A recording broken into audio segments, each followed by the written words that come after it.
I'm going to the US and I'll be having several meetings there, but I will not mention this letter. I don't wish to embarrass South Africa.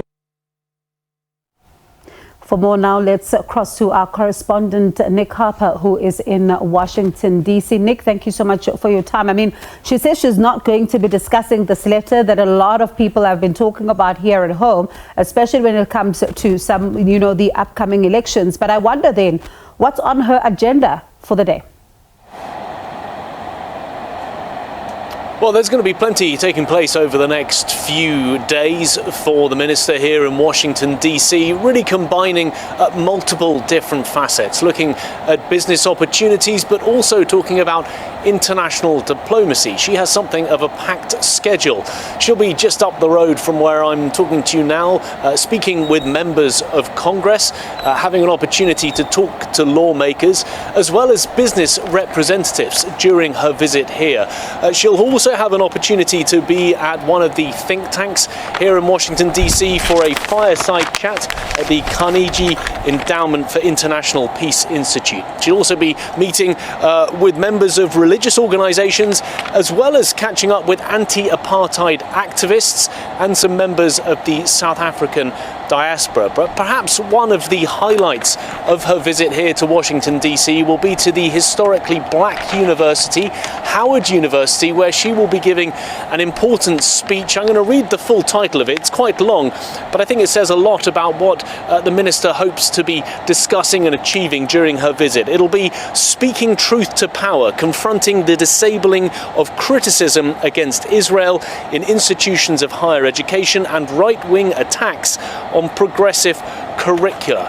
Undoubtedly, with that conflict continuing to unfold between Israel and Hamas, that will be something that she will want to have an opportunity to speak to various different people here in Washington, D.C., from academics to also members of Congress. And I think we'll be seeing her pushing that message during her visit here. And it's going to be interesting because all of this happens at a time when some who are observing this particular, relationship between South Africa and the United States describe it as a relationship that is at a turning point, given some of the developments that we've seen over time.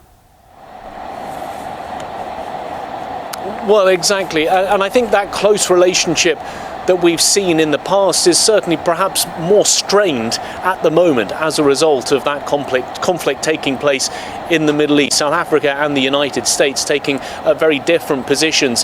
Joe Biden, the president here, of course, has faced much criticism for his pro-Israel stance, including from the black community.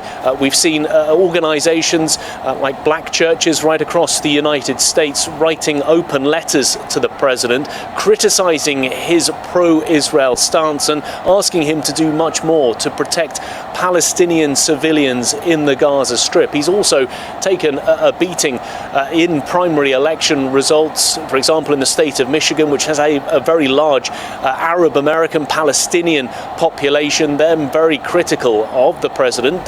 They would historically vote Democrat, but they say, many of them, that they won't be able to support him in the upcoming election in November. So he's already facing criticism from within the United States, and undoubtedly the minister, who's coming from a different standpoint, will want to have the opportunity to be able to speak to lawmakers here in Washington during her visit. And it'll be interesting to also hear what the lawmakers have to say, given some of, the recent comments that we've also seen over time, especially when it comes to some of the divided opinions about what's happening in the Middle East.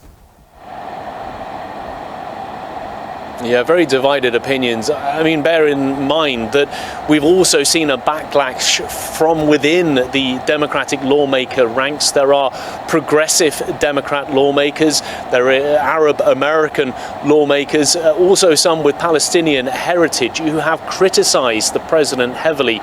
They say that he simply has not done enough to ease the humanitarian suffering of those 2.2 million Palestinians who are stuck in the Gaza Strip. Very much trying to push him to do more to help them. Now, the United States, of course, is a strong ally of Israel, and we've seen the president come out very strongly, staunchly supporting Benjamin Netanyahu's government. In the past, of course, Republican lawmakers as well, very much on the side of Israel, but there is that backlash from Democratic lawmakers who are saying, okay, that's fair enough. Historically, we know that that's the situation, but more needs to be done to those civilians who are just simply caught up in the fighting in the Gaza Strip. Quite an interesting one, Nick. We'll continue then to watch some of these events that the minister will then be part of, and of course these critical players that she'll also be speaking to. It'll be interesting to hear their take as well. But let's leave it there. Thank you so much for that update. That was Nick Harper in Washington, D.C. for us.